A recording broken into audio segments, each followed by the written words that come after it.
The morning mist clung to the Pacific coastline like a shroud, wrapping around the cliffs of Camp Pendleton in tendrils that seemed reluctant to let go. Chen pressed her palms against the cool wooden floor of the rehabilitation center, her breath forming small clouds in the pre-dawn air. The heater had been broken for 3 weeks now, but she'd learned to find warmth in other ways, in the steady rhythm of her breathing, in the quiet determination that had brought her here every morning for the past 18 months, preparing. And narrating this type of story took us long efforts and hard work. So if you are enjoying the story, please consider subscribing to our channel.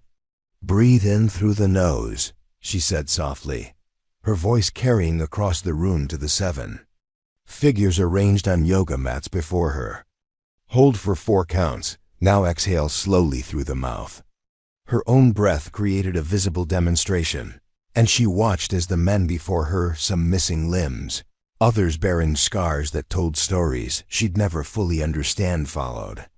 Her lead with a focus that would have impressed any meditation master.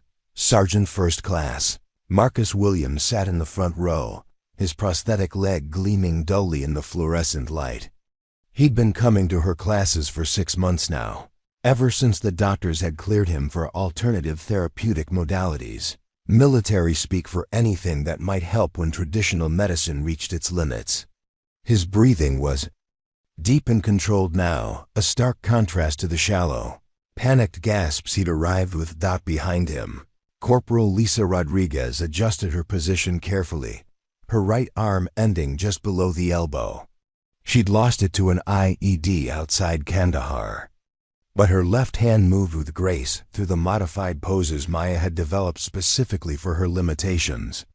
Lisa's dark eyes were closed, and Maya could see the tension slowly leaving her shoulders, the same shoulders that had carried the weight of command decisions no 24-year-old should ever have to make. In the back corner, almost hidden, in shadow, sat Commander Jake Mitchell. Maya had noticed him 3 weeks ago, standing just outside the glass doors of the rehabilitation center, watching her classes with an intensity that made her skin prickle with awareness. He never came inside, never participated, just observed with the calculating gaze of someone accustomed to assessing threats and opportunities. Today was the first time he'd actually entered the room, though he remained apart from the group, his back straight against the wall, arms crossed over a chest that spoke of years of rigorous physical conditioning. Maya had learned not to push. In her 1.5 years of working with veterans, she discovered that healing happened on their timeline, not hers. Some took months to speak about their experiences. Others never did. But they all came to her mat seeking something: peace, strength, a moment of quiet in minds that had seen too much. "Let's move into warrior pose," Maya said, rising fluidly from her seated position. Her movements were like water, each transition flowing seamlessly into the next. She'd been practicing yoga since she was 12, when her mother had first brought her to a studio in their small Minnesota town, hoping it might help her daughter's anxiety. 23 years later, Maya still found solace in the ancient practice, but now she'd learned to share that gift with others who needed it even more than she once had. The morning light was beginning to filter through the windows now, casting long rectangles across the floor.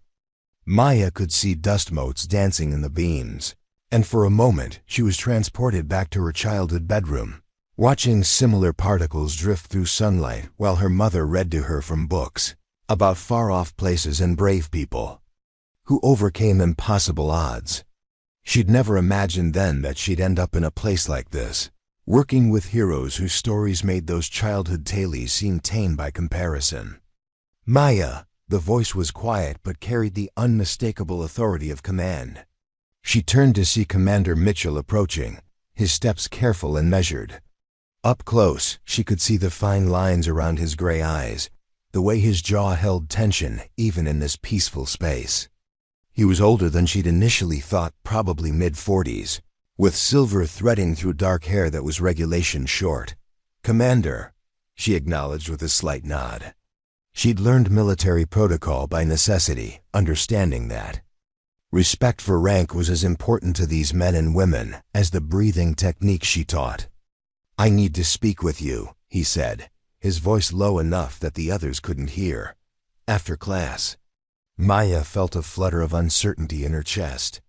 She'd been dreading this conversation for weeks, ever since she'd noticed him watching. Was he here to shut down her program? To question her qualifications? She held a certification in therapeutic yoga and had spent 2 years studying trauma-informed practices, but she knew her credentials looked thin compared to the medical degrees that usually populated this facility. "Of course," she replied, keeping her voice steady. "I'll be here for another hour." He nodded once, sharply, and returned to his position against the wall. But Maya noticed that his posture had changed, less observer, more participant. He was watching her students now with what looked like professional assessment, noting Marcus's improved balance, Lisa's increased range of motion, the way even the newest member of their group, a young Marine named David, who'd arrived just last week with severe PTSD, had managed to stay present for the entire session. The class continued with sun salutations, the movements growing more complex as Maya guided them through sequences she'd modified for various physical limitations. She'd learned to read bodies like maps, identifying where someone held their pain, where they built protective walls. Marcus favored his left side, unconsciously protecting the space where his right leg used to be. Lisa's left shoulder rode high, compensating for the missing weight on her right. David's breathing hitched whenever they moved into poses that required him to close his eyes. Commander Mitchell, he moved like someone who'd never been wounded, at least not physically. His form was perfect, his balance unwavering. When she called for tree pose, he stood on one leg without even a tremor, his gaze fixed on a point across the room with sniper-like focus. Maya found herself wondering what battles he'd fought, what he'd seen that put that particular brand of weariness in his eyes. "Excellent work today, everyone," Maya said as they settled into final relaxation. "Remember, the peace you find here on the mat, that belongs to you. You can carry it with you. Anywhere." She'd said these words hundreds of times, but today they felt weighted with new meaning. Something was shifting in this room, in this moment, though she couldn't yet name what it was. As her students rolled up their mats and filtered out, exchanging quiet words about their day, their plans, their small victories, Maya began the familiar ritual of cleaning up. She folded blankets, wiped down props, straightened the small altar she'd created in one corner, a simple arrangement of candles, stones, and a single photo of the ocean that someone had left behind months ago. Commander Mitchell remained. "You've been watching my classes for weeks," Maya said without turning around. "I'm curious why today was different. I needed to see if what I'd heard was true." His voice was closer now. Maya turned to find him standing just a few feet away, close enough that she could see the small scar above his left eyebrow, the way his hands remained loose at his sides, despite the tension she could feel radiating from him. "And what had you heard?" "That you work miracles." He said it without irony, without the skepticism she'd expected. "Marcus Williams was my point man for 3 tours. When he came back stateside, he couldn't sleep, couldn't be in enclosed spaces, couldn't be around crowds. The VA tried everything: medication, therapy, EMDR, nothing worked. Then he started coming here." Maya waited, sensing there was more. "Last week, he told me he's thinking about getting married. To a woman he met at the grocery store, of all places. Said he actually stood in the checkout line without having a panic attack, struck up a conversation, asked for her number." Mitchell's gray eyes met hers. 6 months ago, he couldn't leave his apartment. "Yoga is a powerful practice," Maya said carefully. "But Marcus did the work himself. I just provided the space." "That's exactly what he said you'd say." There was something, like a smile ghosting around the edges of Mitchell's mouth. "He also said you saved his life." Maya felt heat rise in her cheeks. She wasn't comfortable with that kind of credit, that weight of responsibility. I'm just a yoga instructor, Commander. I teach breathing and stretching and mindfulness. Nothing more miraculous than that, Jake, he said. And you're selling yourself short. He was quiet for a moment, studying her face with that same intense focus she'd noticed through the window. I have a proposition for you. Maya's pulse quickened. I'm listening. There's a program I've been trying to get approved for 2 years. Now, advanced trauma intervention for special operations personnel. The kind of soldiers who don't respond to traditional treatment because their training has essentially reprogrammed their nervous systems. They're too disciplined to let traditional therapy work, too conditioned to show vulnerability. He paused, running a hand through his hair. The suicide rate in my community is unacceptable. The weight of those words settled in the quiet space between them. Maya had read the statistics, seen the headlines, but hearing it from someone who lived it daily made her chest tighten with an ache she couldn't quite name. What does this have to do with me? I want you to design a program specifically for Navy SEALs. 6 months, intensive retreat-style format. 20 men who've been selected because traditional interventions haven't worked. Mitchell's voice took on the clipped efficiency of a military briefing. Full medical and psychological support team. But you'd be the lead. Complete autonomy over curriculum and approach. Maya stared at him, feeling as though the ground had shifted beneath her feet. Commander Jake, I appreciate the confidence, but I work with individuals, small groups at most. What you're talking about sounds like something way outside your comfort zone. I know. He reached into his pocket and pulled out something wrapped in black cloth. But I also know that comfort zones are where growth goes to die. He held out the wrapped object to her. Maya hesitated for a moment, then took it, surprised by its weight. The cloth fell away to reveal a military challenge coin, but this was unlike any she'd seen before. It was larger than standard, made of what looked like silver, with intricate engravings on both sides. On one face was the SEAL trident, but surrounded by symbols she didn't recognize: lotus flowers, Sanskrit characters, geometric patterns that seemed almost mystical. I had this made after watching your first class 6 months ago, Mitchell said. Quietly. Before I ever spoke to you. Before I knew if you'd even be interested. Call it a leap of faith. Maya turned the coin over in her palm. The other side bore an inscription. Where warriors find peace, peace finds warriors. Below it, in smaller text, Maya Chen, Chief Instructor, Operation Stillwater. Operation Stillwater? Still waters run deep, Mitchell said. And sometimes the deepest waters are the calmest ones. He was watching her face carefully, reading her reaction like intelligence data. The program has full Pentagon approval. Unlimited budget, 6-month timeline with option to extend. You'd have complete creative control and a support team that includes some of the best trauma specialists in the country. Maya's mind was racing. 6 months ago, she'd been teaching gentle yoga to seniors at a community center in San Diego, barely making enough to cover her rent. The position at Camp Pendleton had felt like winning the lottery: steady pay, meaningful work, a chance to really help people who needed it. But this was something else entirely. Why me? She asked. There have to be more qualified people. PhDs in psychology, medical doctors, people with actual experience in military trauma. Because, Mitchell said, his voice taking on an intensity that made her look up from the coin, you're the only person I've found who doesn't try to fix them. You just give them space to fix themselves. The words hit her like a physical force. Maya felt tears prick at the corners of her eyes, though she wasn't sure why. Maybe it was the recognition in his voice, the understanding that her approach, which so many colleagues had criticized as too soft, too unstructured, actually mattered to someone. I need time to think about this, she said finally.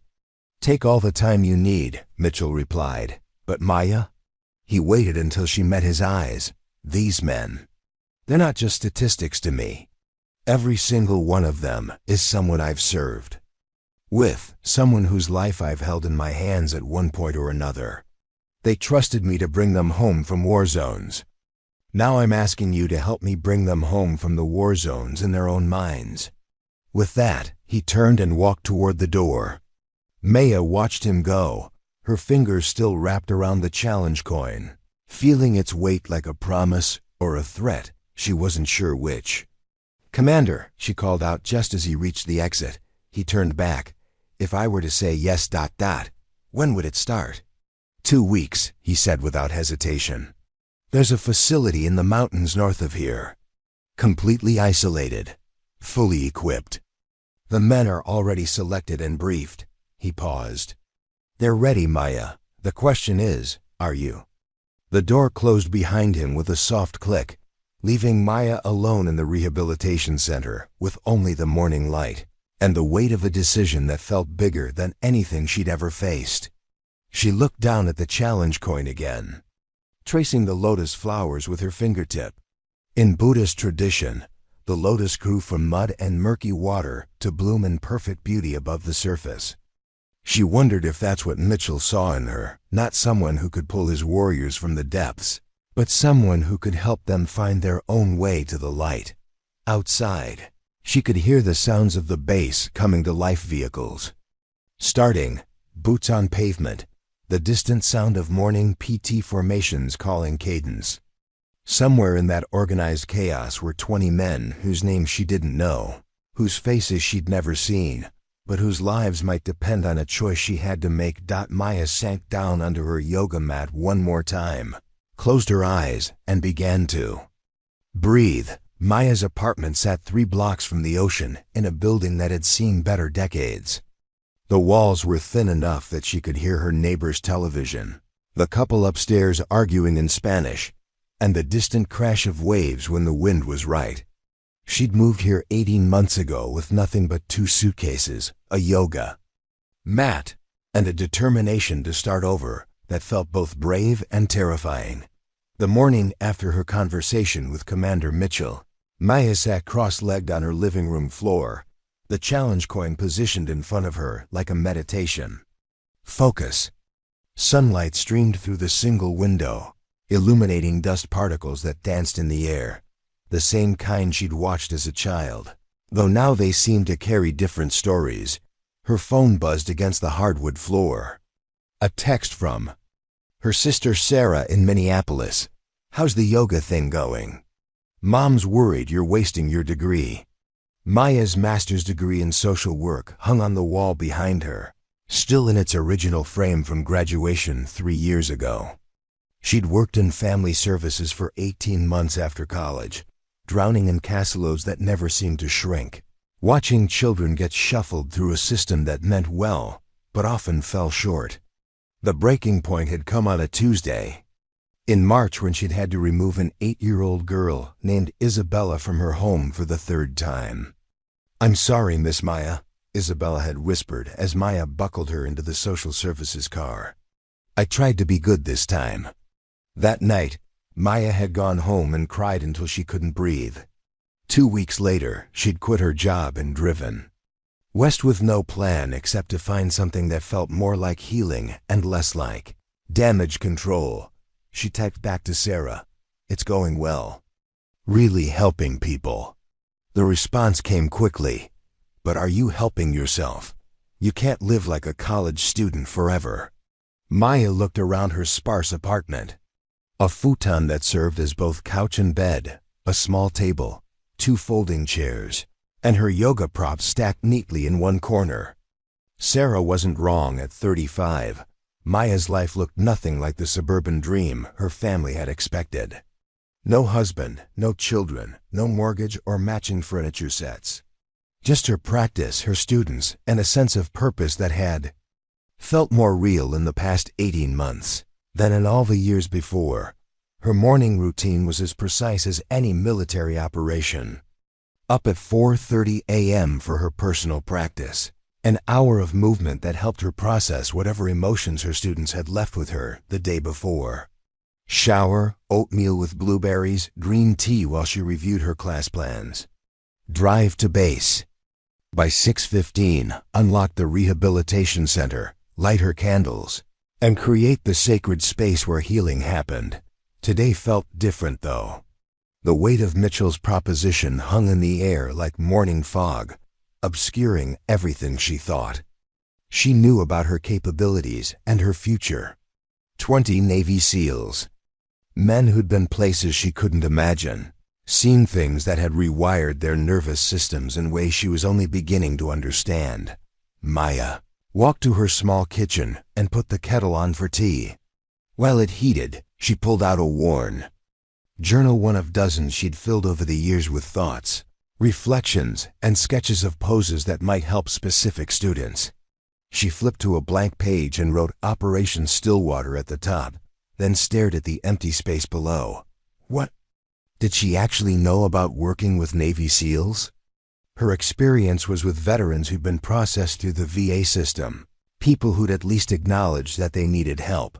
But special operations soldiers were different. They were trained to compartmentalize, to push through pain, to view vulnerability as a tactical disadvantage. How do you teach someone to surrender when surrender could mean death in their world? The kettle whistled, and Maya poured hot water over chamomile and lavender, a blend she'd created to calm her own anxiety. As the tea steeped, she thought about Marcus Williams and the transformation she'd witnessed. When he'd first arrived at her class, he'd positioned himself near the exit, never closing his eyes during meditation, constantly scanning for threats that existed only in his traumatized mind. It had taken 3 months before he'd moved to the center of the room, 6 months before he'd attempted any pose that put him in a vulnerable position. But Marcus had been ready to heal, even if he hadn't known it. What about men who weren't ready? What about soldiers who saw therapy as weakness, who'd been conditioned to view emotional processing as a luxury they couldn't afford? Maya's phone rang, interrupting her thoughts. The caller ID showed a number she didn't recognize. Hello? Maya, this is Dr. Sarah Winters.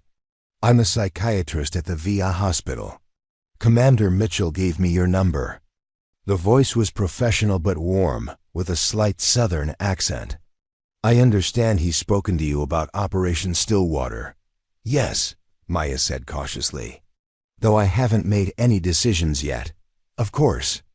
I was hoping we could meet for coffee this morning. I've been working with combat trauma for 15 years, and I have some thoughts about the program that might help inform your decision. They arranged to meet at a small cafe near the beach in an hour. Maya spent the time between the phone call and their meeting alternating between excitement and panic. One moment she was imagining the impact she could have, the lives she might help save.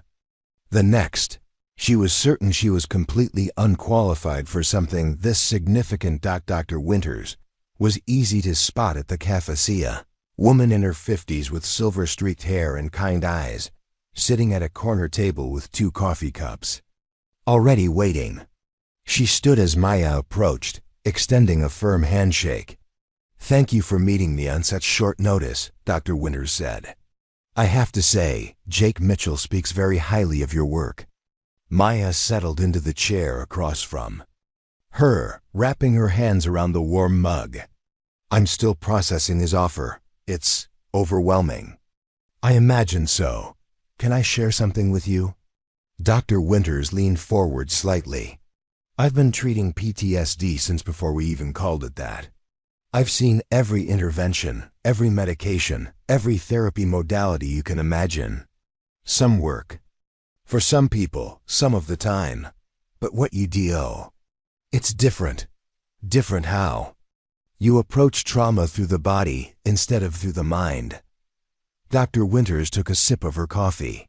Traditional therapy asks veterans to talk about their experiences, to process them cognitively.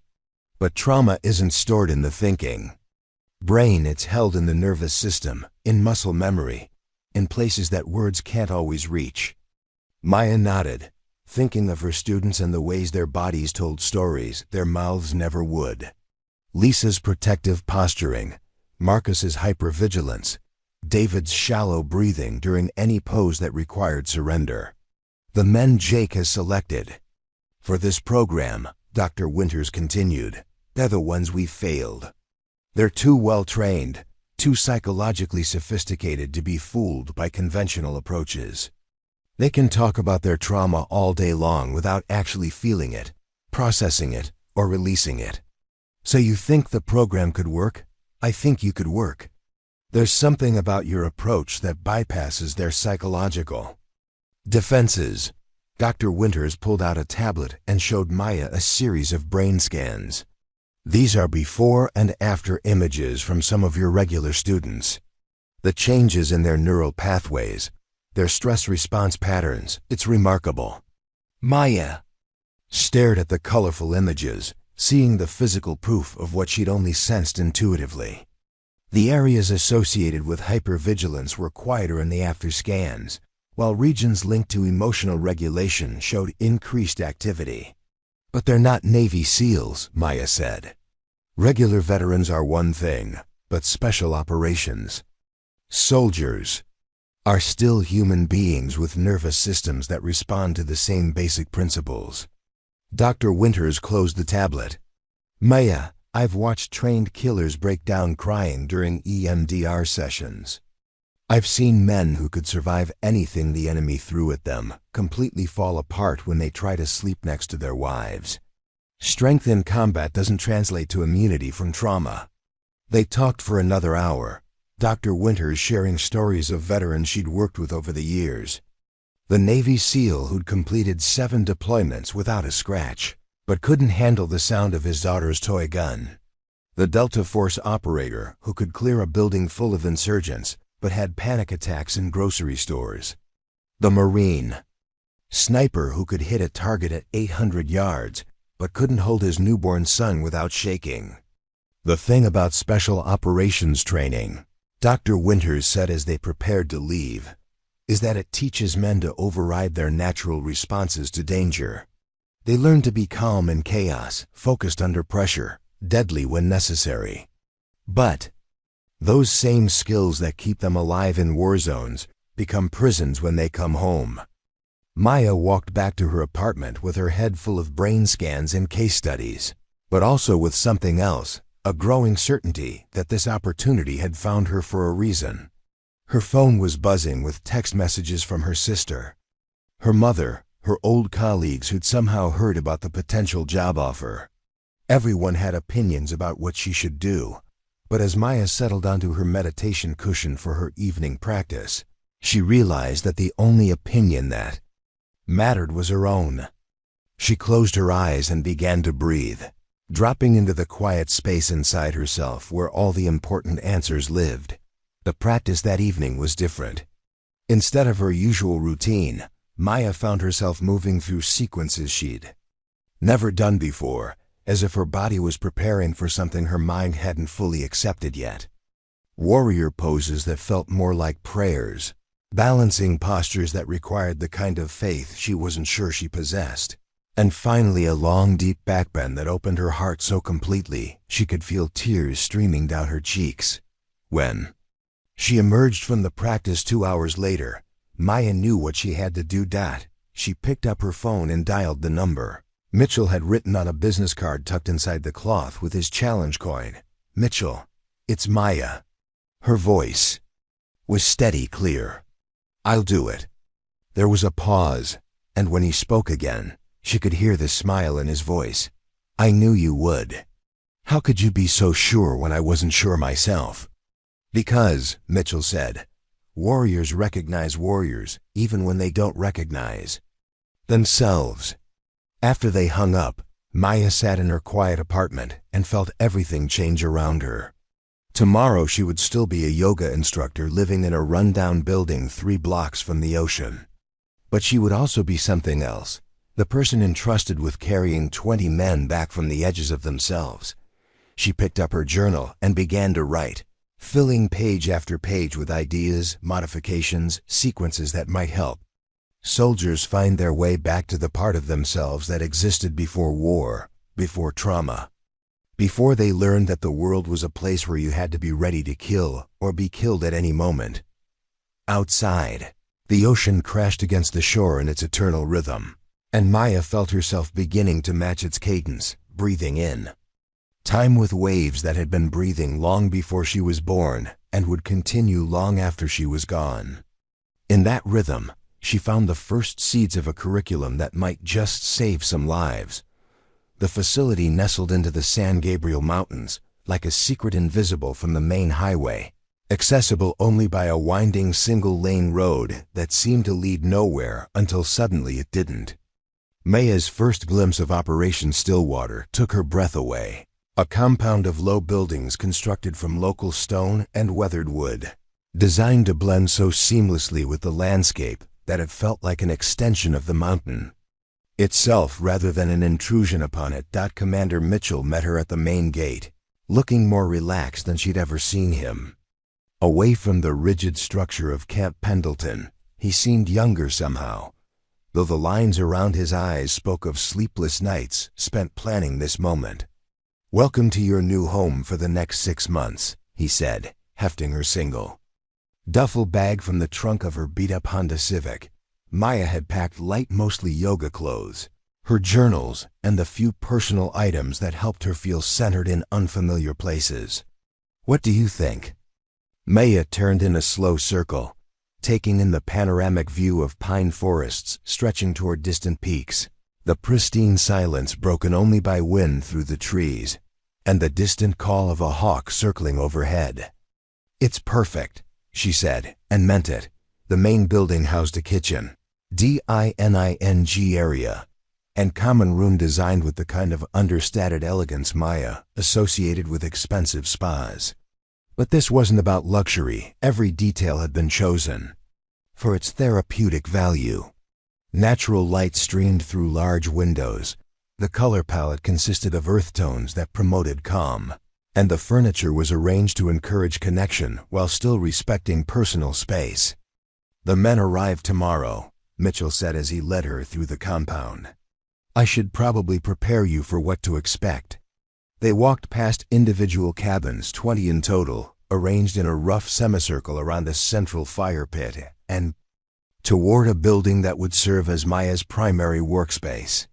The yoga studio was stunning, a large, open room with floor-to-ceiling windows on 3 sides, polished hardwood floors, and a ceiling that soared 20 feet overhead.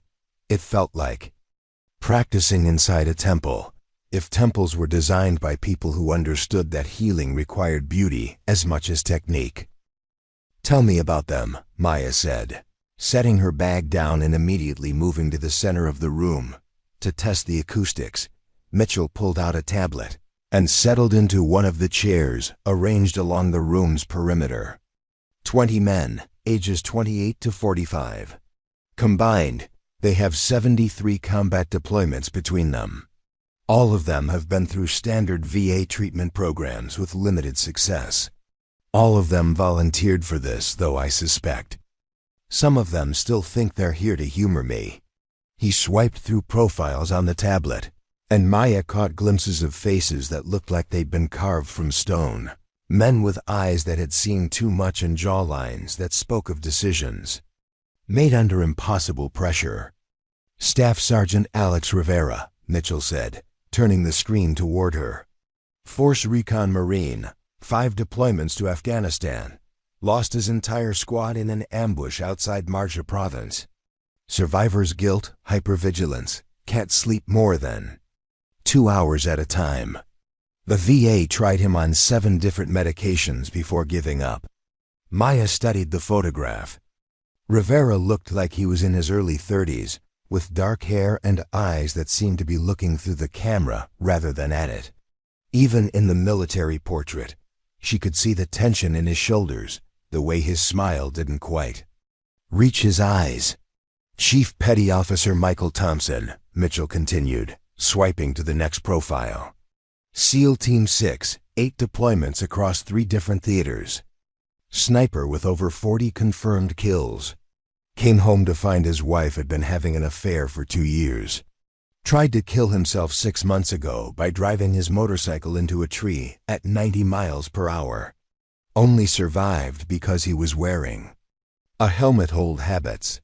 The faces blurred together as Mitchell continued through the roster. Each story a catalog of trauma that would have broken lesser men.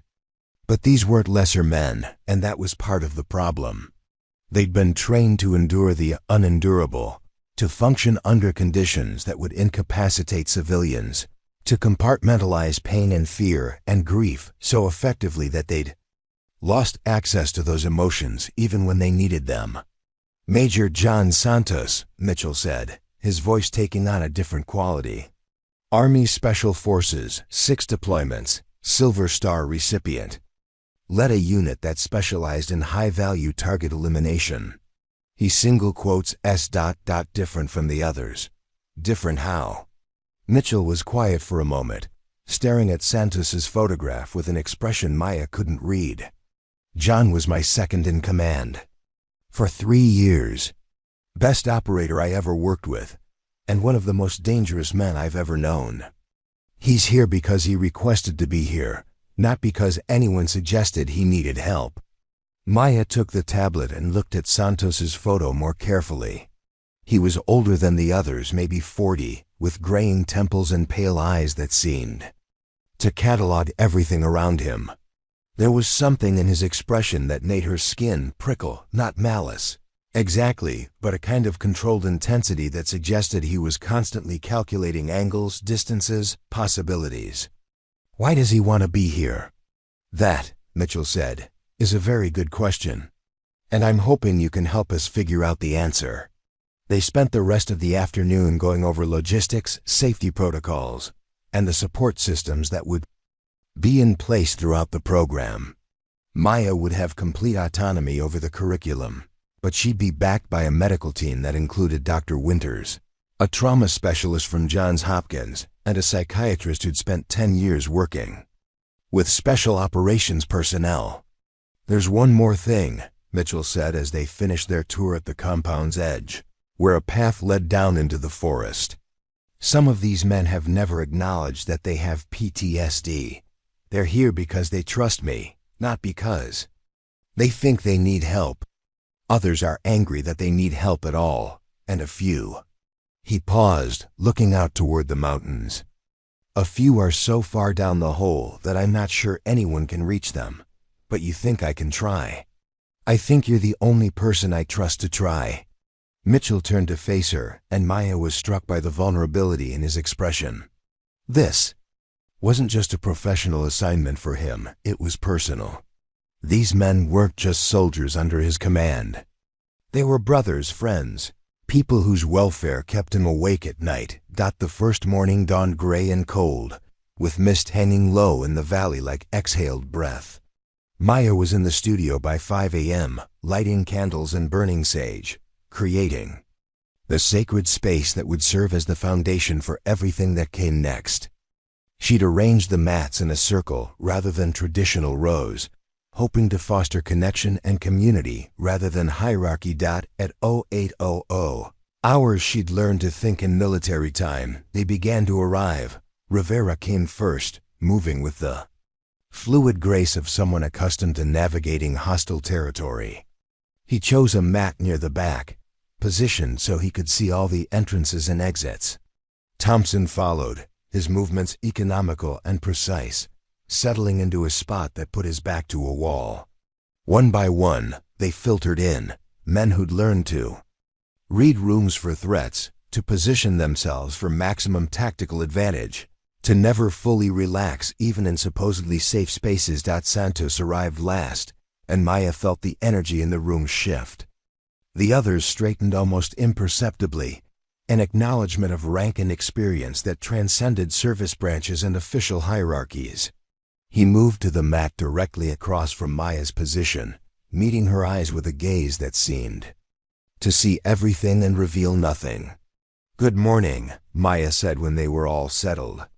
Her voice carried clearly in the large room, and she was grateful for the months of practice that had taught her to project calm even when her heart was racing. "Welcome to Operation Stillwater." My name is Maya Chen, and I'm here to serve as your guide over the next 6 months. Silence. 20 pairs of eyes assessed her with the professional detachment she'd expected. She could almost hear them cataloging her potential weaknesses, her lack of military experience, the way she might fail them. I know some of you are wondering what a yoga instructor could possibly teach Navy SEALs and Army Special Forces operators. Maya continued, acknowledging the elephant in the room directly. And you're right to wonder. I've never been in combat. I've never had to make life or death decisions under fire. I've never carried the weight of other people's lives on my shoulders. She paused, letting the honesty settle in the space between them. But I have learned something about the space between stimulus and response, about finding calm in chaos, about accessing strength that doesn't depend on adrenaline or aggression. A few of the men exchanged glances. Maya caught Rivera rolling his eyes at Thompson, but she also noticed that Santos was listening with the kind of focused attention she'd learned to recognize as genuine interest. For the next 6 months, we're going to explore the idea that the same nervous system that kept you alive in war zones might be keeping you trapped in peace zones, Maya said. We're going to work with breathing techniques that can regulate your autonomic responses, movement patterns that can help you release stored trauma, and mindfulness practices that can give you choice over how you respond to triggers. With respect. Ma'am, Rivera said, his voice carrying just enough edge to make his skepticism clear. Most of us have been through therapy. We've heard about breathing and mindfulness and all that. It doesn't work for guys like us. Maya nodded, appreciating his directness. You're absolutely right, Sergeant Rivera. Traditional therapy doesn't work for most of you, and there's a good reason for that. Your training has essentially created a neurological override system. When you need to function under extreme stress, your prefrontal cortex, the thinking brain, goes offline, and your limbic system, the survival brain, takes over. It's an incredibly effective system for staying alive in combat, but it becomes a liability when you're trying to have a conversation with your wife or sleep through the night. She moved to the center of the circle, her movements deliberate and grounded. What we're going to do here isn't traditional therapy. We're going to work directly with your nervous system, teaching it new patterns that honor your training while giving you access to a broader range of responses. Sounds like a bunch of new age bullshit to me, muttered someone from the back of the group. Maya couldn't tell who had spoken, but she noticed Santos turn slightly to look in that direction, his expression unreadable. Let's test that theory, Maya said calmly. I want everyone to stand up and assume the position you'd take if you were about to engage a hostile target at close range. The transformation was immediate and unsettling. 20 men rose to their feet and shifted into combat stances, feet shoulder-width apart, knees slightly bent, hands positioned for weapon deployment, eyes scanning for threats. The energy in the room became electric, dangerous, as if Maya had somehow transported them back to their various war zones. Notice your breathing, Maya said, her voice cutting through the tension. Notice your heart rate. Notice the tension in your shoulders, your jaw, your hands. She could see it in their faces, the hypervigilance, the flood of stress hormones, the way their pupils dilated as their systems prepared for violence.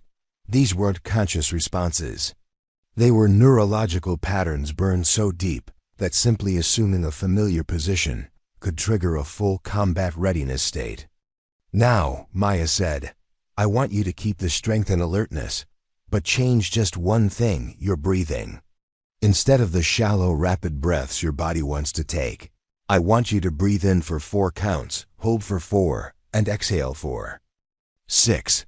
She demonstrated the pattern, her own breathing deep and visible. Slowly, reluctantly, the men began to follow her lead. Maya watched as the change in breathing triggered a cascade of physiological responses, shoulders dropping slightly, jaw muscles releasing, the wild alertness in their eyes softening into focused calm.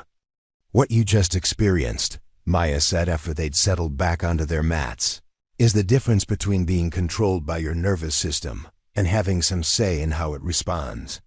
The combat stance triggered your sympathetic nervous system, fight or flight. The breathing pattern activated your parasympathetic nervous system, rest and digest. Same body, same brain, different response. Thompson raised his hand hesitantly. But in a real situation, that breathing thing would get you killed. You need that edge, that readiness. Absolutely, Maya agreed. And we're not going to train that out of you. What we're going to do is give you conscious access to both states, so you can choose which one serves you in any given moment. When you're clearing a building, you want full sympathetic activation. When you're reading bedtime stories to your daughter, you might want something different. The resistance in the room was still palpable, but Maya could sense curiosity beginning to compete with skepticism. Santos raised his hand, and the room fell silent with the kind of respectful attention that spoke to his status within the group. "I've been in therapy for 3 years," he said, his voice measured and thoughtful. "Talk therapy, EMDR, medication trials, the works. I can intellectually understand my trauma responses, but I can't seem to change them. Are you saying this approach might be different?" Maya met his eyes, seeing something she hadn't expected: hope, carefully contained but unmistakably present. "I'm saying that talking about trauma and releasing trauma are two different things. Your body holds memories that your mind might not even have conscious access to. Sometimes we need to work with the body first and let the mind follow." Over the next hour, Maya guided them through basic breathing exercises, simple movements, and a brief meditation that focused on body awareness rather than mental quieting. She watched their faces, noting who seemed to engage and who remained guarded, filing away information that would help her tailor her approach to individual needs. Rivera participated, but with obvious reluctance, following instructions with military precision while maintaining an expression that suggested he was humoring a superior officer. Thompson seemed genuinely curious, asking questions about the physiological mechanisms behind the techniques. Santos engaged fully, his movements fluid and controlled, as if he were learning a new weapons system. But it was the man sitting to Santos's left who caught Maya's attention. According to his file, Sergeant First Class David Kim was a 29-year-old Army Ranger who'd served 4 deployments in Afghanistan. During the session, his breathing became increasingly rapid and shallow, despite Maya's instructions. Sweat beaded on his forehead, and his hands began to tremble almost imperceptibly. Maya recognized the signs of an approaching panic attack. In a civilian class, she would have approached Kim directly, offering individual guidance and support. But she sensed that singling him out in front of his peers might only make things worse. Instead, she modified the entire session, gradually, shifting to more grounding techniques that could help someone manage acute anxiety, without drawing attention to any individual participant. She guided the group through progressive muscle relaxation, tactile awareness exercises, and breathing patterns specifically designed to calm an overactive nervous system. By the end of the session, Kim's breathing had stabilized, though he still looked pale and shaken. As the men filed out, Maya noticed Santos pause beside Kim's mat, placing a hand briefly on the younger man's shoulder, a gesture so subtle that anyone not watching for it would have missed it entirely. "How do you think it went?" Mitchell asked when he found Maya in the studio an hour later, cleaning up and making notes about the session. "Mixed," Maya said honestly. "Some of them are curious, some are resistant, and at least one is dealing with active symptoms that might require more intensive intervention than group work can provide." Mitchell nodded, settling into one of the chairs along the wall. "Him? You noticed too? Hard to miss if you know what to look for. He's been struggling since he got here yesterday. Hasn't slept, barely eaten, spending most of his time walking the perimeter of the compound." Mitchell was quiet for a moment. "David's story is complicated. His unit was responsible for protecting a forward operating base where several civilian contractors worked, including a schoolteacher who was there to help set up educational programs for local children. Maya waited, sensing that there was more. The schoolteacher was a woman named Jennifer Walsh, 26 years old, from Oregon. She and David developed a relationship. Against regulations, but it happens. She was killed in a mortar attack while David was off base on a mission. He's convinced that if he'd been there, he could have saved her. The weight of that story settled in Maya's chest like a stone. She'd worked with survivor's guilt before, but never complicated by a romantic relationship that had violated military protocol. Kim was carrying not just the trauma of loss, but the added burden of believing his feelings had somehow contributed to the death of someone he loved. Does he have family support? Parents in California, but they don't understand what he's going through. They keep suggesting he move on and find someone new. Mitchell shook his head. Well-meaning but counterproductive. His father's a retired Marine. Keeps telling David that dwelling on the past isn't what Marines do. Maya made notes about Kim's situation, already formulating approaches that might help him process his complicated grief.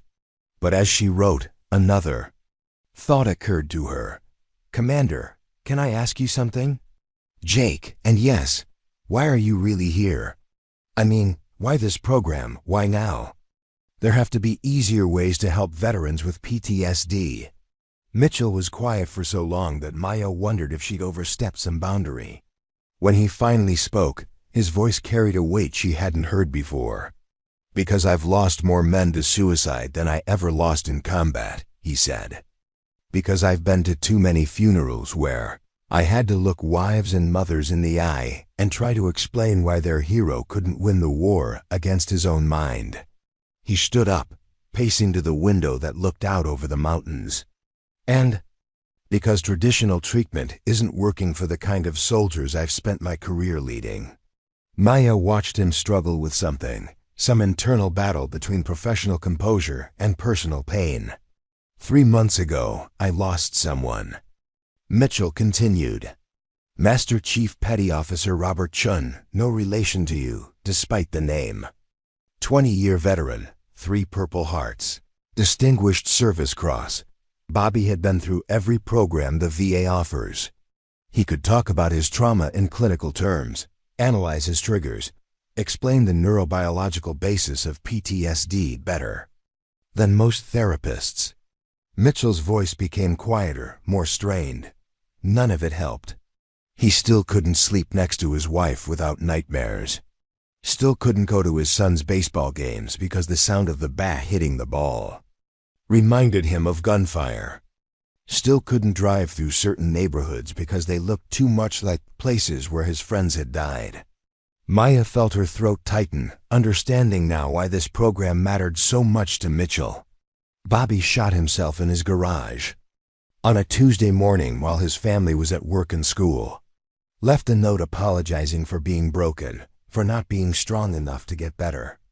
Mitchell turned back to face her, and Maya could see the grief in his eyes. I helped carry his casket.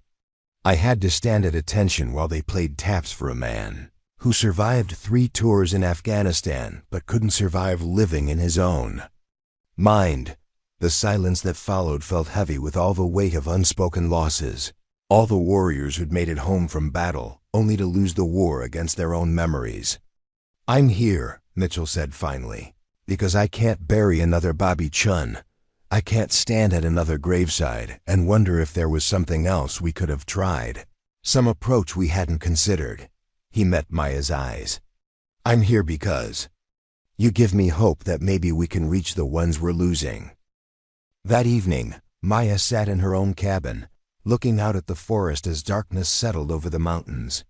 Through her window, she could see lights in several of the other cabins, Santos reading on his porch, Thompson doing what looked like body weight exercises in his living room, Kim pacing back and forth like a caged animal.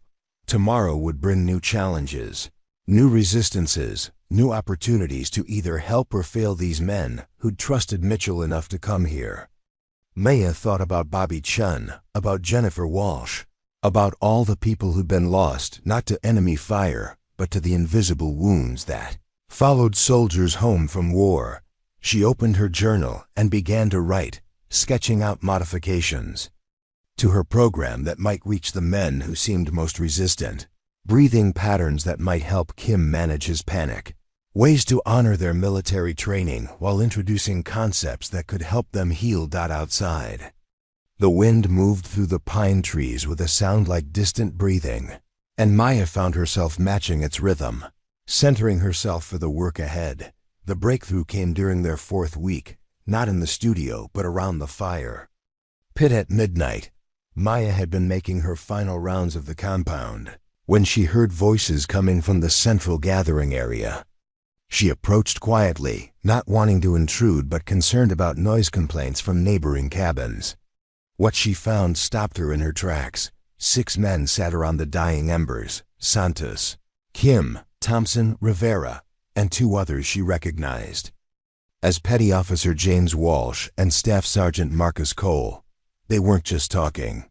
They were sharing stories she'd never heard in any of their individual sessions. "The thing about coming home," Thompson was saying, his voice barely above a whisper, "is that everyone expects you to be grateful. And you are, but you're also angry. Angry that the world kept spinning while you were gone. Angry that people complain about traffic when you've seen what real problems look like." Kim nodded, poking at the fire with a stick. Jennifer used to say that I looked at civilians like they were a different species. She wasn't wrong. After 3 deployments, watching people argue about coffee shop Wi-Fi passwords felt like watching children play war games. Maya remained in the shadows, recognizing that this conversation was happening because she wasn't officially present. These men had learned to perform healing for her benefit during sessions, but this was the real work, the messy, unscripted processing that happened when warriors felt safe enough to be vulnerable with each other. "I killed a kid in Mosul," Santos said suddenly, his voice so quiet Maya almost missed it. "Couldn't have been more than 15. He had an AK and was shooting at my team, so I put 2 in his chest center mass. Perfect shots. He dropped like a stone." The fire crackled in the silence that followed. "Found out later he was being coerced by ICE. They had his little sister. He wasn't a terrorist.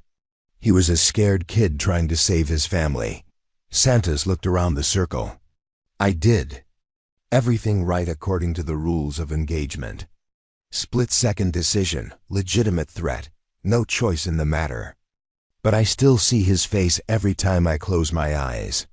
"That's why we're here," Rivera said. "Because doing everything right doesn't always feel right." Maya watched Santos nod, and for the first time since he'd arrived, she saw cracks in his controlled exterior. This was the man Mitchell had described as different, not because he was more damaged than the others, but because he was carrying guilt that had nothing to do with failure and everything to do with success. He was haunted not by the missions that went wrong, but by the ones that went exactly as planned. Over the following days, Maya began to notice changes in group dynamics.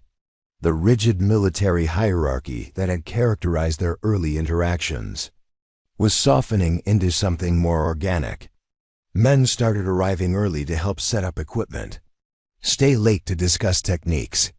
Kim began sitting next to Santos during sessions, their shared understanding of complicated grief, creating a bond that transcended rank. "I want to try something different today," Maya announced during their 5th week. "Partner poses." The resistance was immediate and palpable. These men had been trained to rely on themselves, to view dependence on others as a tactical vulnerability.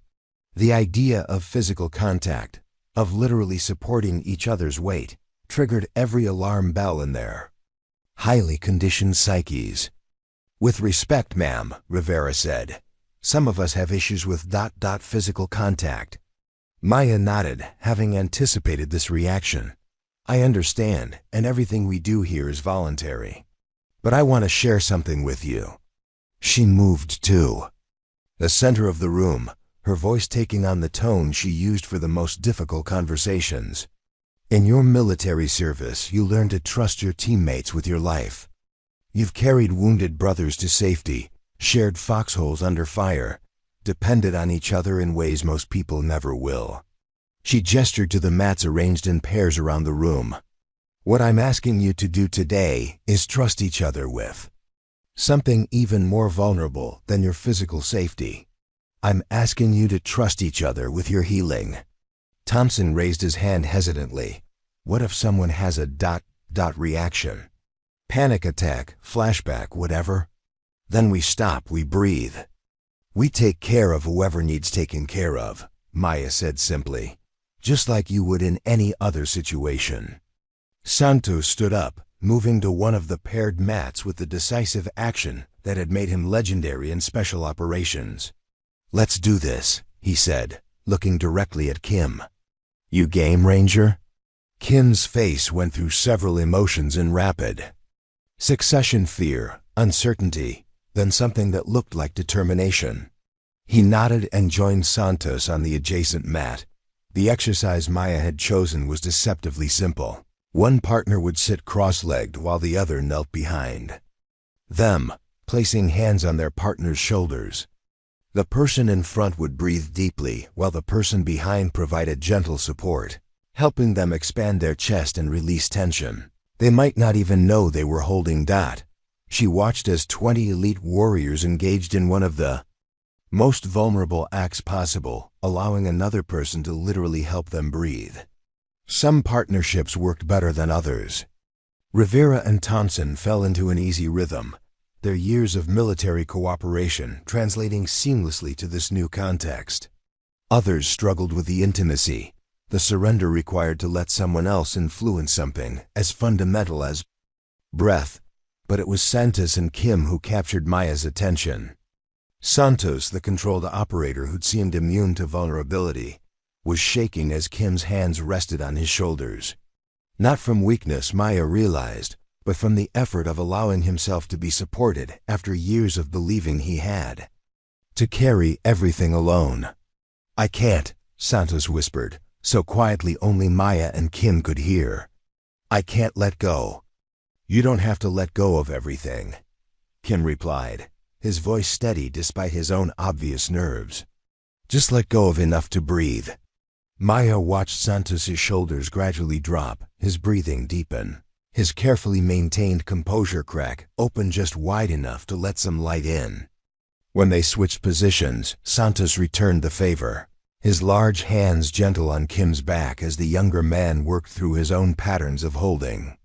I keep waiting for the mortar attack, Kim whispered during his turn to receive support. Every time I relax, every time I feel safe, part of me expects the explosion that's going to take it all away. It's not coming, Santos said firmly. Not here, not now. I've got your six, brother.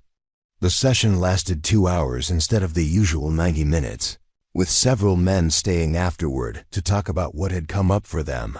Maya noticed that the conversations were different, now less performance, more authenticity. They were beginning to trust not just her guidance, but each other's capacity to hold space for difficult emotions. That evening, Mitchell found Maya in the studio, where she was making notes about the day's breakthrough. I've been getting reports from the medical team, he said, settling into his usual chair. Sleep quality is improving across the board. Anxiety scores are down. But more than that ... He paused, seeming to search for words.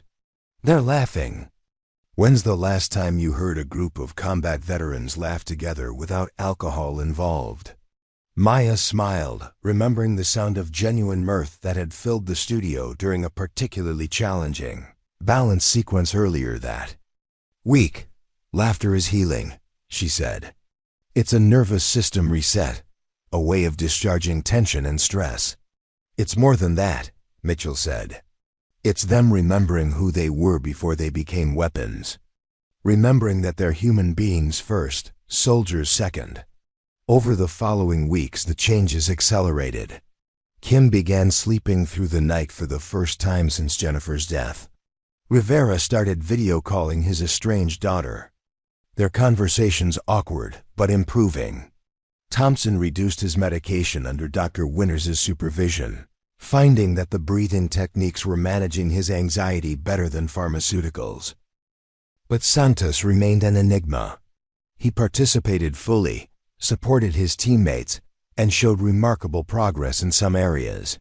Yet Maya sensed he was still holding something back, still carrying a weight he hadn't been willing to share even during the most vulnerable exercises. The answer came during their 7th week, in the form of an unexpected visitor. Maya was leading the morning session when she noticed Santos's attention drift toward the studio windows. Following his gaze, she saw a woman and young girl standing near the main building. Santos's wife and daughter, whom he'd mentioned but never described in detail. The change in Santos was immediate and heartbreaking. The controlled operator vanished, replaced by a man so desperate to connect with his family that his hands were shaking. With Maya's permission, he left the session to meet them, and through the windows, she watched a reunion that looked more like a negotiation between strangers. Later that afternoon, Santos found Maya walking the perimeter trail. "They're afraid of me," he said without preamble. "My own wife and daughter are afraid of me." Maya waited, understanding that this was the conversation they'd been building toward for 7 weeks. "Maria, my wife," she says, "I came back from my last deployment different, cold, disconnected. That I look at her and Emma like they're problems to be solved instead of people to be loved." Santos's voice cracked slightly. "And she's not wrong." They walked in silence for several minutes, the only sound their footsteps on the pine needle-covered path. "I spent 2 years hunting the worst people on the planet," Santos continued. "My job was to eliminate threats, to make the hard decisions that kept America safe. But somewhere along the way, I forgot how to see the world in any terms other than threat assessment. My wife reaches for me in bed, and my first thought is to check her hands for weapons. My daughter runs toward me at the airport, and I'm calculating angles and escape routes. What do you think changed you?" Maya asked. Santos stopped walking, leaning against a large pine tree. "The work. The things we did. They were necessary. I still believe that. But they required me to turn off parts of myself to become someone who could do terrible things for good reasons. Problem is, I don't know how to turn those parts back on."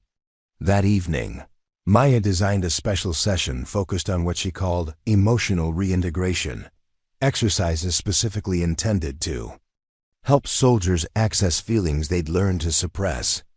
She worked with Santos individually, guiding him through movements and breathing patterns designed to reconnect him with his capacity for tenderness, for vulnerability, for the softer emotions that had no place in combat, but were essential for family life. The breakthrough was profound and painful to witness. As Santos moved through a sequence that opened his heart chakra, years of suppressed emotion began to surface. He cried for the first time since his father's funeral 15 years earlier. He grieved for the parts of himself he'd sacrificed in service to his country. He mourned the man his wife had married, who'd been lost somewhere in the mountains of Afghanistan. "I want to come home," he whispered as the session ended. "I want to remember how to love my family instead of just protecting them." The transformation began with something as simple as laughter. It happened during their 8th week, in the middle of a particularly challenging balance sequence. Maya had introduced a pose that required the men to stand on one leg while extending the other behind them, arms reaching forward in what yoga called Warrior 3. For trained operators accustomed to perfect physical control, the wobbling and occasional falls should have been frustrating.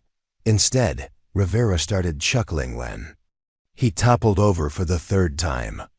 Thompson joined in, then Kim, until the entire studio was filled with the sound of 20 elite soldiers laughing at their own inability to master a pose that looked deceptively simple. Maya watched in amazement as men who'd been bound by rigid military protocol dissolved into genuine mirth, helping each other up, offering encouragement, and finding joy in the shared struggle of learning something new.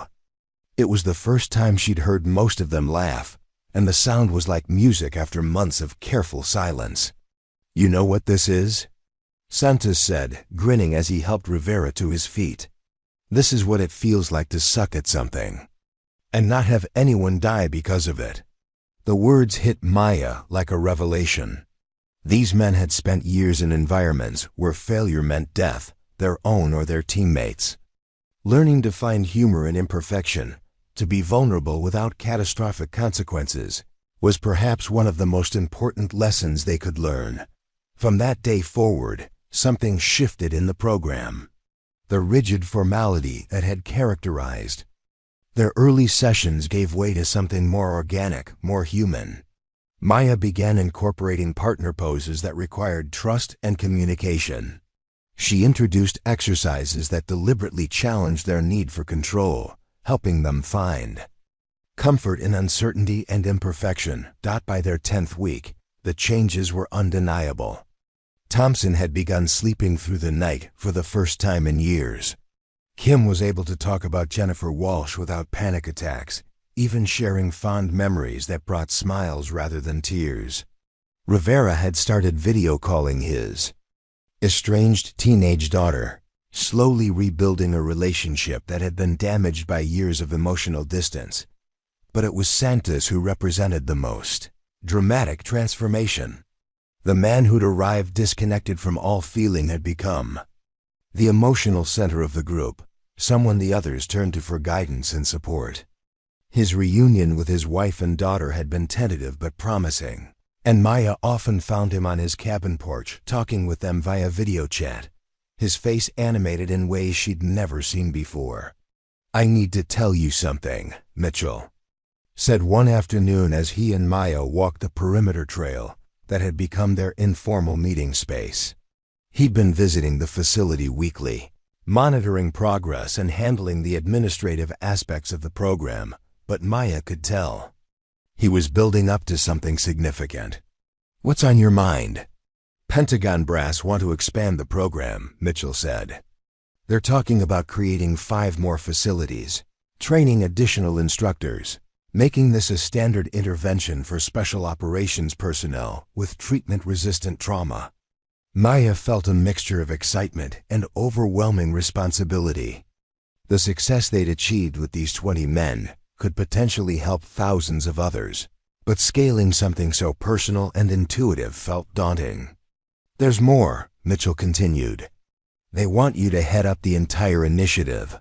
Full colonel rank, unprecedented autonomy, budget approval for research and development of new therapeutic modalities." He paused. "It would mean leaving your quiet little yoga classes behind and becoming a major player in military medicine." Maya was quiet for a long time, processing the magnitude of what he was offering. 6 months ago, she'd been struggling to pay rent in a rundown apartment, teaching gentle stretches to people who saw yoga as little more than exercise. Now she was being offered the chance to revolutionize trauma treatment for the militaries. Most elite warriors. What would happen to these men? She asked. "To this program?" "That's the best part," Mitchell said, his voice carrying genuine enthusiasm. "This facility would become the flagship center. Santos has expressed interest in training as an instructor. Apparently you've helped him discover a calling for working with other veterans. Thompson and Rivera want to stay on as peer mentors. Even Kim is talking about using his experience to help other soldiers dealing with combat-related loss." Maya thought about her students, about the bonds they'd formed, not just with her but with each other. The idea that they could become healers themselves, carrying forward what they'd learned to help others, felt like the natural evolution of everything they'd accomplished together. "I need to talk to them," Maya said.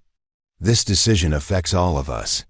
That evening, Maya called the group together for an informal meeting around the fire pit that had become their gathering place for more personal conversations. The sun was informal meeting around the fire pit that had become their gathering place for more personal conversations. The sun was in formal meeting around the fire pit that had become the fire pit, setting behind the mountains, painting the sky in brilliant oranges and purples, and the air carried the crisp promise of autumn. "I have some news," Maya began, then told them about the Pentagon's offer and what it could mean for the future of trauma treatment in the military. The discussion that followed was unlike anything Maya had experienced in her teaching career. These men, who'd spent months learning to access and express their emotions, talked openly about their fears, their hopes, their sense of responsibility to other veterans who might benefit from what they'd learned. "I keep thinking about Bobby Chen," Thompson said, his voice heavy with emotion.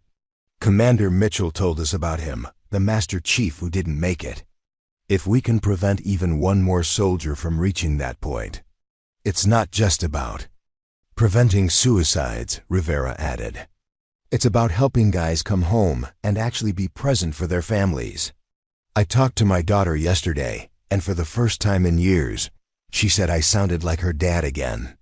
Santos was quiet through most of the discussion, but when he finally spoke, his words carried the weight of hard-won wisdom. "6 months ago, I came here because I'd lost the ability to feel human," he said. "I was functioning, completing missions, following orders, but I wasn't really alive." Maya didn't just teach us breathing techniques and meditation, she helped us remember what it means to be connected to ourselves and each other. He looked around the circle, meeting each man's eyes. "Now we have the chance to do that for others.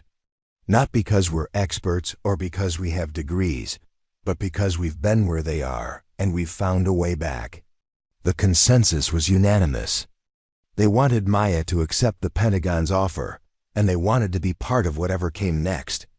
Over the following weeks, Maya worked with Mitchell and Dr. Winters to develop a comprehensive plan for expanding the program.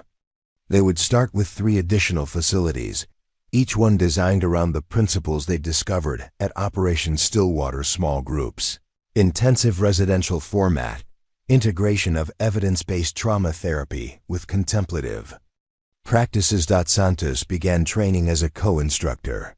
His combination of military credibility and hard-won emotional intelligence, making him incredibly effective with new participants.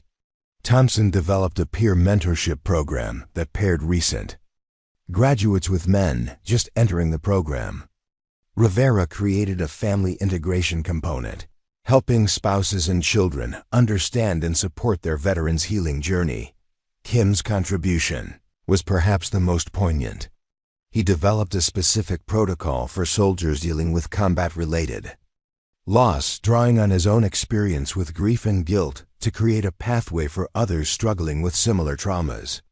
His first client was a Marine who'd lost his entire fire team to an IED, and watching Kim guide the younger man through exercises that honored both the grief and the love behind it moved Maya to tears.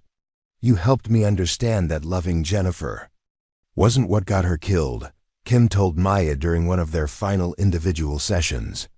"And more importantly, you helped me realize that my love for her doesn't have to die just because she did. I can carry that love forward and use it to help other people." Maya thought about that conversation often as the program entered its final month. She'd started this journey thinking her job was to teach breathing and stretching, to help soldiers find some relief from their symptoms.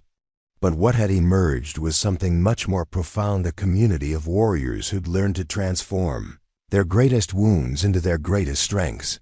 The graduation ceremony took place on a crisp November morning, with families arriving to witness what many had thought impossible. Maya watched as Thompson's wife saw him truly present and engaged for the first time in years. Rivera's daughter flew in from college, and Maya could see the joy in both their faces as they reconnected on a level that had been lost for so long. Santos's wife and daughter came tentatively, but the man they found was so different from the one who'd left that their reunion was like watching a family discover they hadn't lost their loved one after all. He'd just been trapped somewhere they couldn't reach. "When I first heard about this program," said General Patricia Harrison, the Pentagon official who'd come to observe the graduation, I was skeptical. Yoga for Navy SEALs seemed like something that would never work. But the data doesn't lie. Depression scores down by an average of 70%. PTSD symptoms reduced by 60%. Sleep quality improved across the board. And most importantly, 0 suicides among program participants, compared to a national average that's far too high. General Harrison paused, looking out at the graduates and their families. But statistics don't tell the whole story. What I see here is something more valuable than symptom reduction. I see men who've learned to be human again, without sacrificing their strength as warriors. Maya felt a profound sense of completion as she watched her students she still thought of them that way interact with their families, laugh with each other, and talk about their plans for the future. Thompson was returning to active duty, but with a new role training other soldiers in resilience techniques. Rivera was taking position with the VA, working to implement modified versions of their program in traditional clinical settings.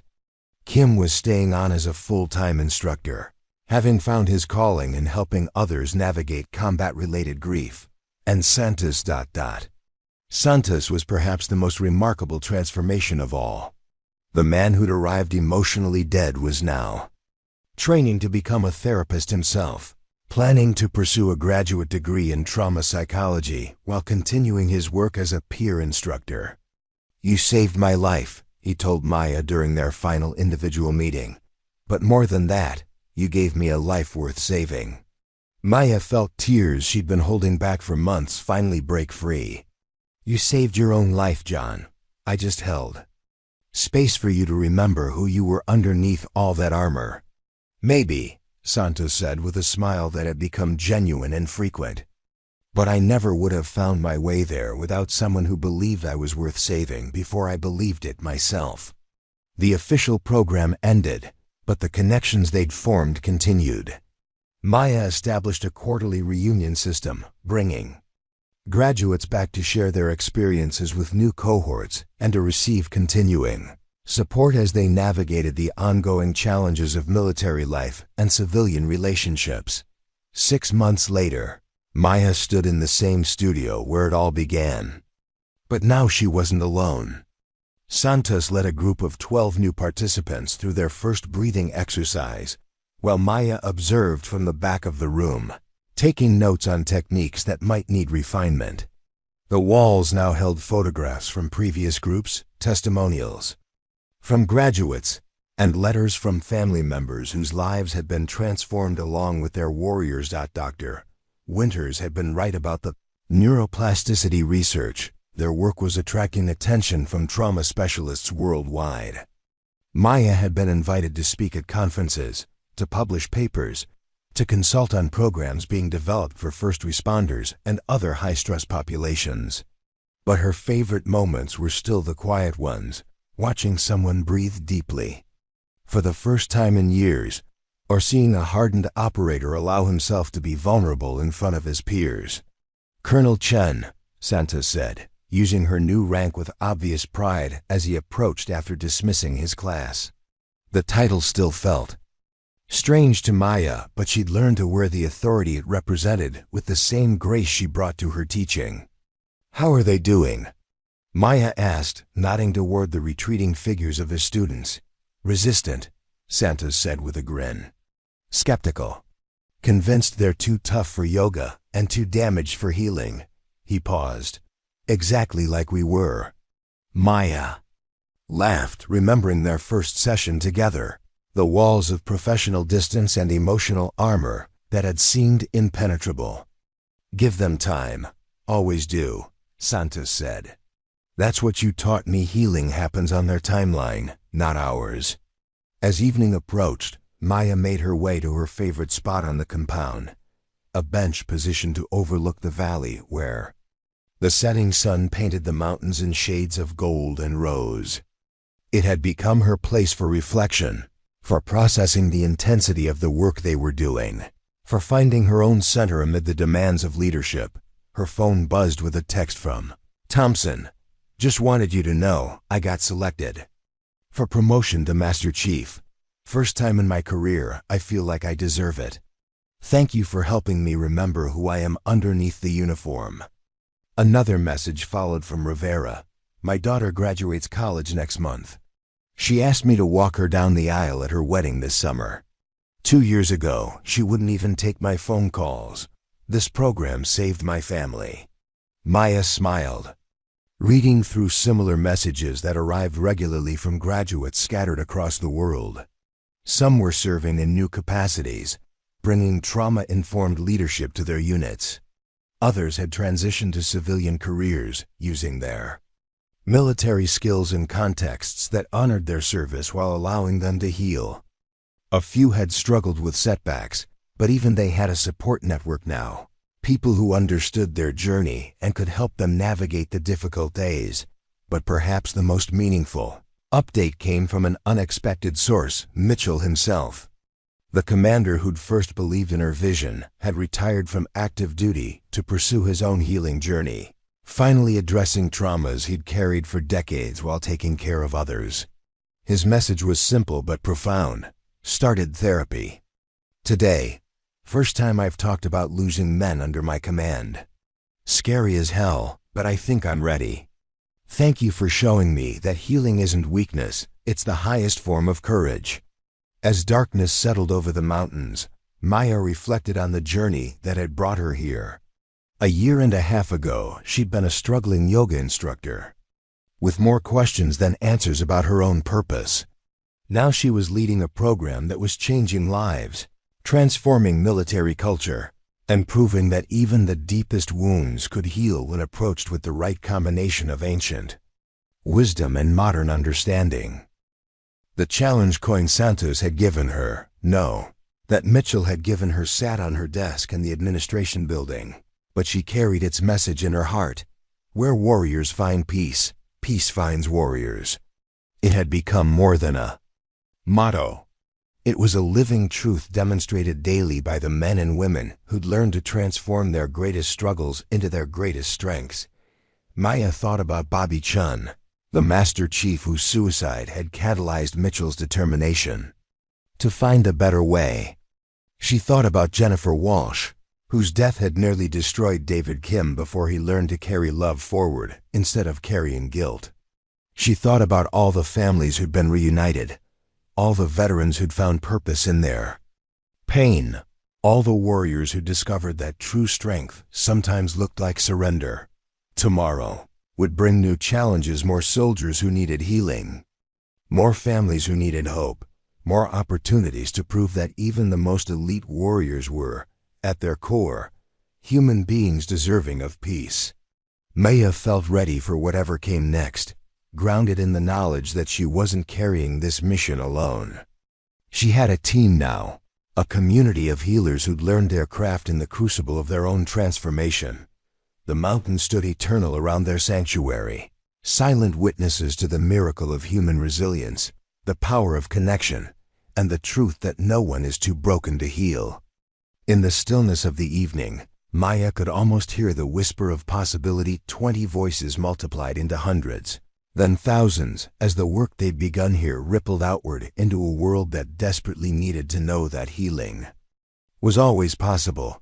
5 years later, Maya stood at the podium of the Pentagon's main auditorium, looking out at an audience that would have seemed impossible during her days teaching gentle yoga in San Diego. 4-star generals sat beside trauma researchers, congressional representatives next to family members of veterans who'd been through the program. The occasion was the dedication of the Bobby Chen Center for Warrior Wellness, a national initiative that had grown from their single mountain facility into a comprehensive network of healing resources.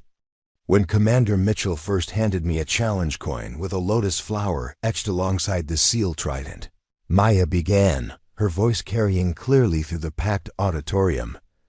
I thought he was crazy. What could a yoga instructor possibly offer to Navy SEALs and Army Rangers? But Mitchell understood something. I didn't yet realize that the same practices that had helped me find peace in my own life might help warriors find peace in theirs. She paused, looking out at the familiar Faces scattered throughout the audience.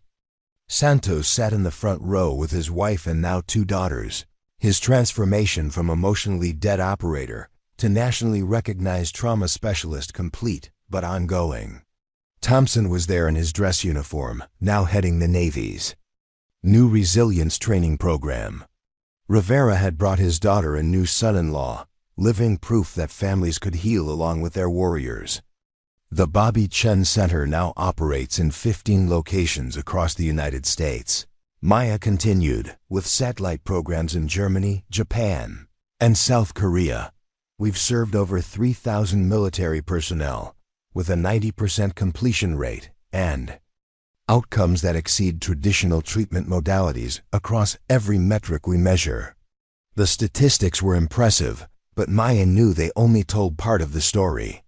What couldn't be quantified was the ripple effect: the children who got their fathers back, the wives who rediscovered their husbands, the communities that benefited from veterans who'd learned to transform their pain into purpose. But perhaps our greatest success, Maya said, isn't measured in reduced PTSD scores or improved sleep quality.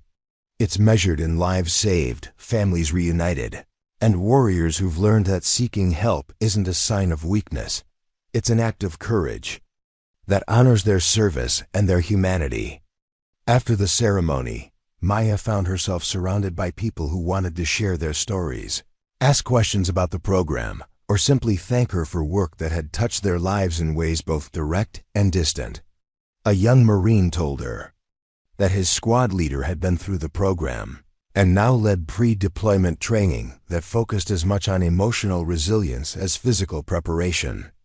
A military spouse shared that her husband's participation in their couple's integration workshop had saved their marriage. A congressman spoke about legislation he was sponsoring to make trauma-informed care standard across all VA facilities, but the conversation that moved Maya most came from an unexpected source: a teenage girl who approached her hesitantly as the crowd began to thin. "Excuse me, Colonel Chen," the girl said, her voice shy but determined. "I'm Isabella Martinez. I don't know if you remember me." But ... Maya felt her breath catch as recognition dawned. Isabella, the 8-year-old she'd helped remove from an unsafe home during her social work days. The child whose suffering had ultimately driven Maya from that career and toward her current calling. "Isabella," Maya said, fighting back tears, "look at you. You're all grown up." "I'm 18 now," Isabella said with a bright smile. "I graduate high school next month, and I got accepted to UC San Diego to study psychology. I want to work with kids who've been through trauma, help them the way you helped me." Maya felt the full circle of her journey in that moment, from a young social worker who'd felt overwhelmed by a system that couldn't adequately serve its most vulnerable members, to a military leader whose work was creating new paradigms for healing that reached far beyond the population she'd originally intended to serve. "You saved my life," Isabella continued. "Not just by getting me out of that house, but by caring enough to make sure I was safe. I never forgot that, and I never forgot you.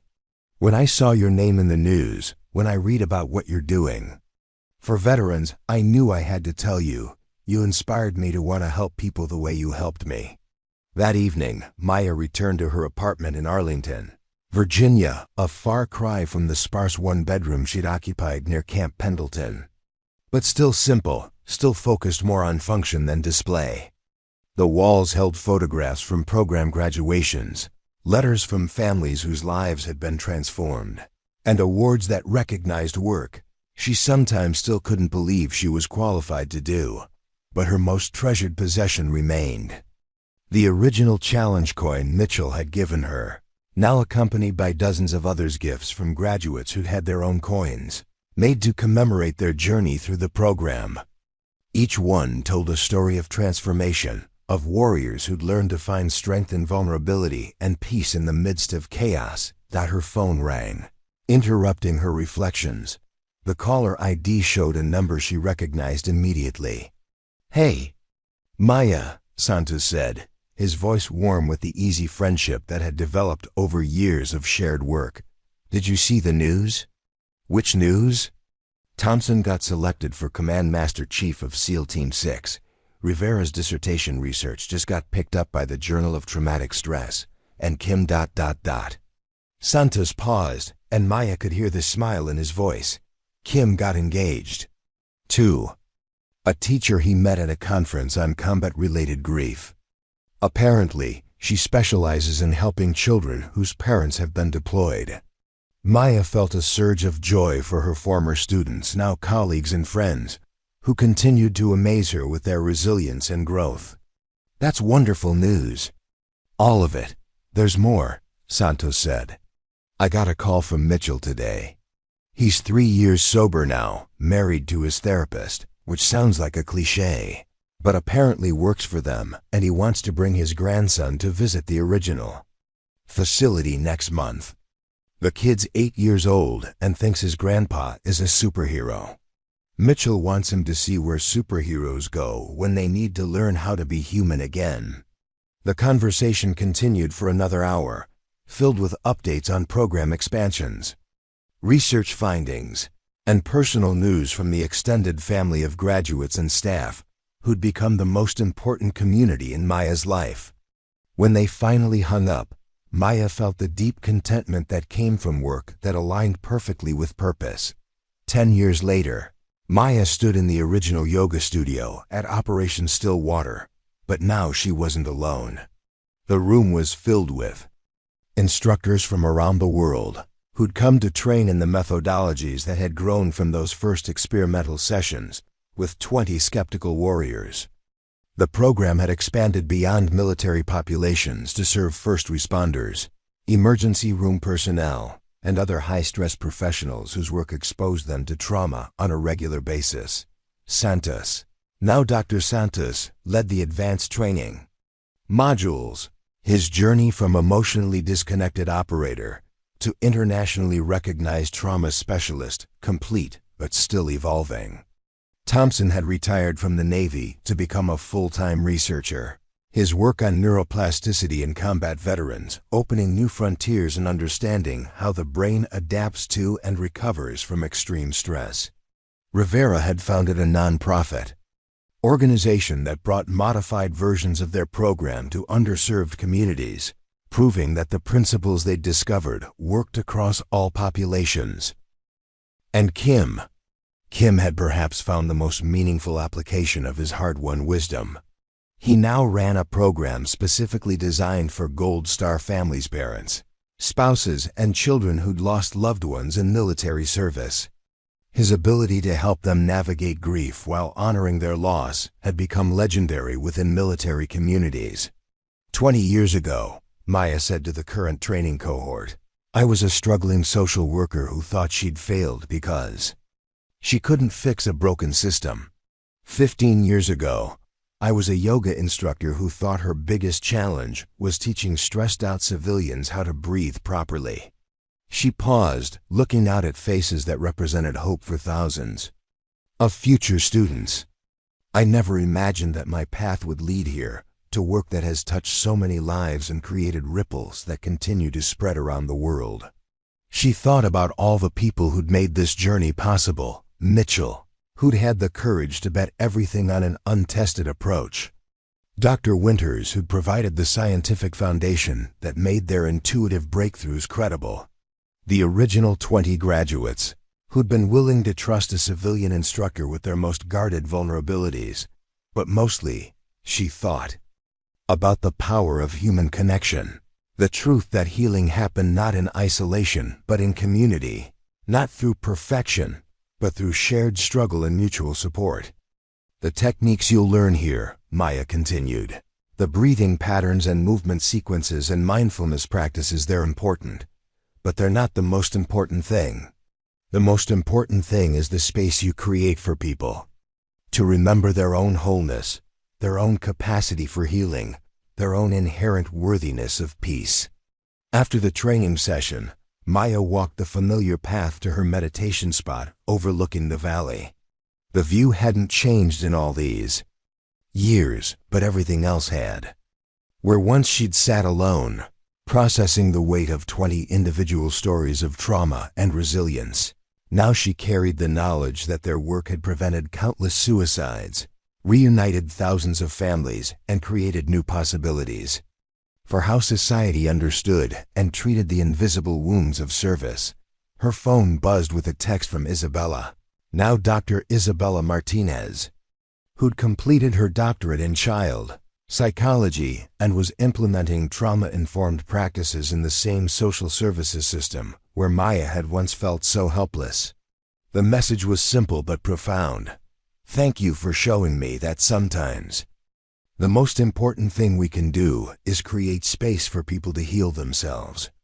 As the sun set behind the mountains, painting the sky in the same brilliant colors that had witnessed the beginning of this journey, Maya reflected on the unexpected paths that had led her here. She'd thought she was just a yoga instructor, someone whose greatest contribution might be helping a few people breathe a little easier.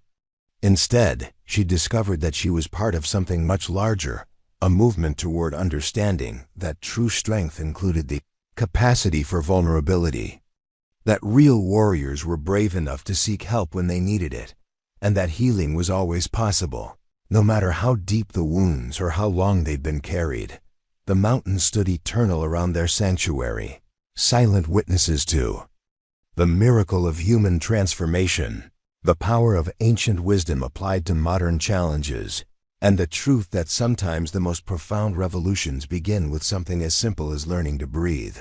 Maya closed her eyes and began the same breathing pattern she'd taught to thousands of students over the years: 4 counts in, hold for 4, 6 counts out. In that rhythm, she found the same peace that had sustained her through every challenge, every breakthrough, every moment of doubt, and every celebration of success.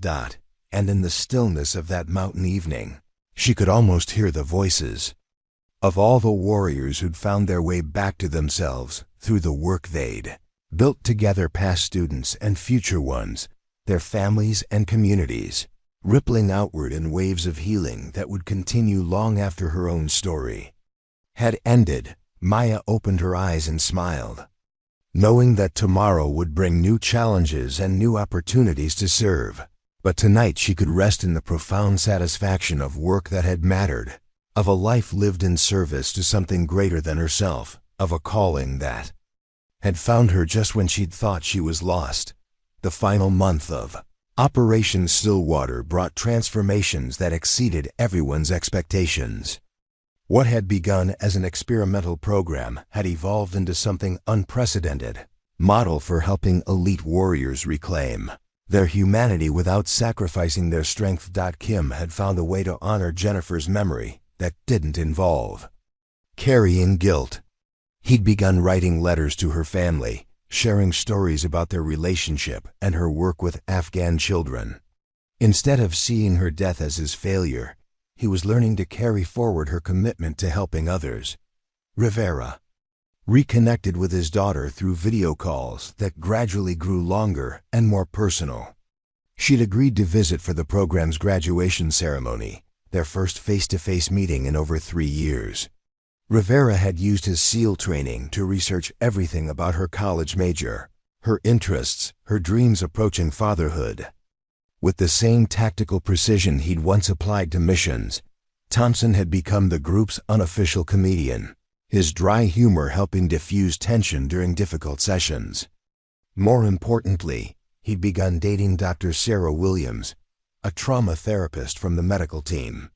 Their relationship was progressing slowly, built on mutual understanding of the complexities of healing rather than passion alone. But Santos's transformation was the most remarkable. With Maya's guidance, he'd learned to consciously shift between his warrior state and his husband-father state. His wife Maria had extended her visit twice, and Maya had watched through the studio windows as Santos played with his daughter Amma, truly played with laughter and spontaneity instead of the careful supervision that had characterized their previous interactions. "I feel like I'm meeting my husband for the first time," Maria had told Maya during a family session. "Not the soldier, not the operator, but the man I fell in love with before he learned to carry the weight of the world. Preparing and narrating this type of story took us long efforts and hard work.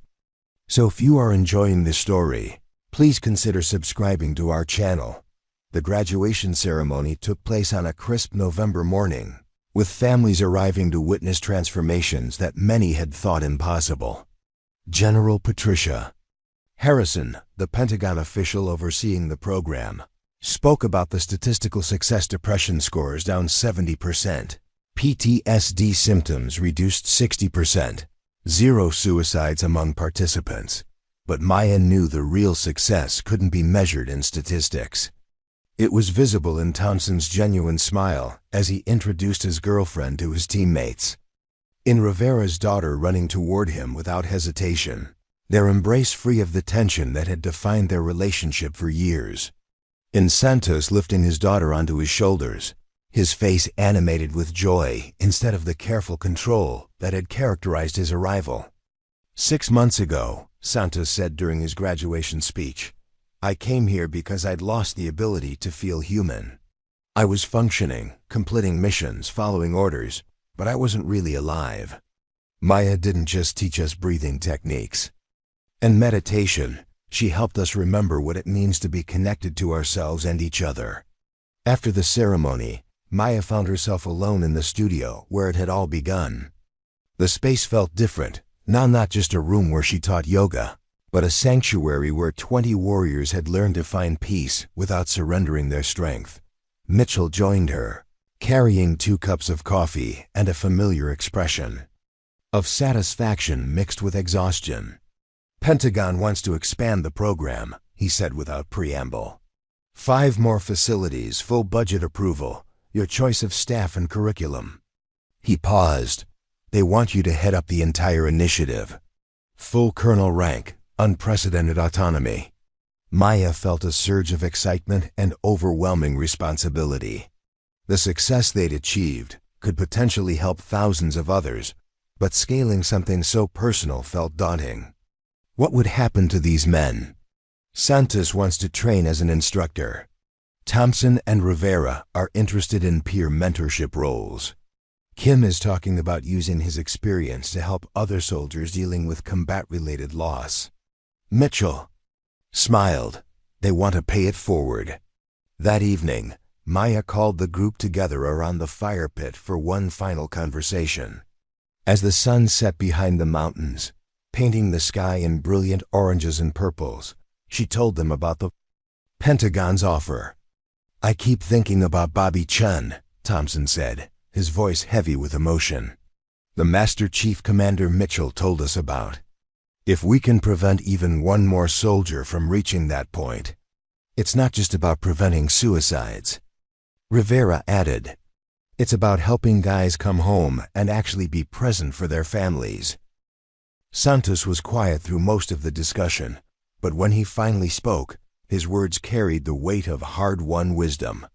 6 months ago, I came here because I'd lost the ability to feel human. Now we have the chance to do that for others. Not because we're experts or because we have degrees, but because we've been where they are and we've found a way back." The consensus was unanimous. They wanted Maya to accept the Pentagon's offer, and they wanted to be part of whatever came next. 5 years later, Maya stood at the podium of the Pentagon's main auditorium, looking out at an audience that would have seemed impossible during her days teaching gentle yoga in San Diego. The occasion was the dedication of the Bobby Chen Center for Warrior Wellness, a national initiative that had grown from their single mountain facility into a comprehensive network of healing resources. Santos sat in the front row with his wife and now 2 daughters. His transformation from emotionally dead operator to nationally recognized trauma specialist complete but ongoing. Thompson was there in his dress uniform, now heading the Navy's new resilience training program.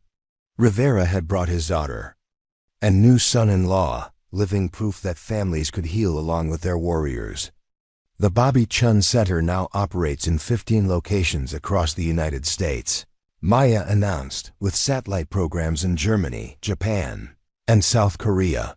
We've served over 3,000 military personnel, with a 90% completion rate and outcomes that exceed traditional treatment modalities across every metric we measure. But the real measure of success, Maya knew, wasn't in the statistics. It was in the conversation she'd had that morning with Isabella Martinez, the 8-year-old girl she'd helped remove from an unsafe home during her social work days. Now Dr. Isabella Martinez, implementing trauma-informed practices in the same system where Maya had once felt so helpless. "You saved my life," Isabella had said. "Not just by getting me out of that house, but by caring enough to make sure I was safe. You inspired me to want to help people the way you helped me."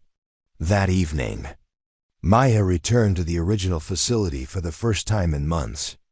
The studio looked exactly the same, but everything else had changed. Where once she'd sat alone, processing the weight of 20 individual stories, now she carried the knowledge that their work had prevented countless suicides, reunited thousands of families, and created new possibilities for how society understood healing. Her phone buzzed with updates from graduates scattered across the world. Thompson had been selected for Command Master Chief. Rivera's research had been published in the Journal of Traumatic Stress.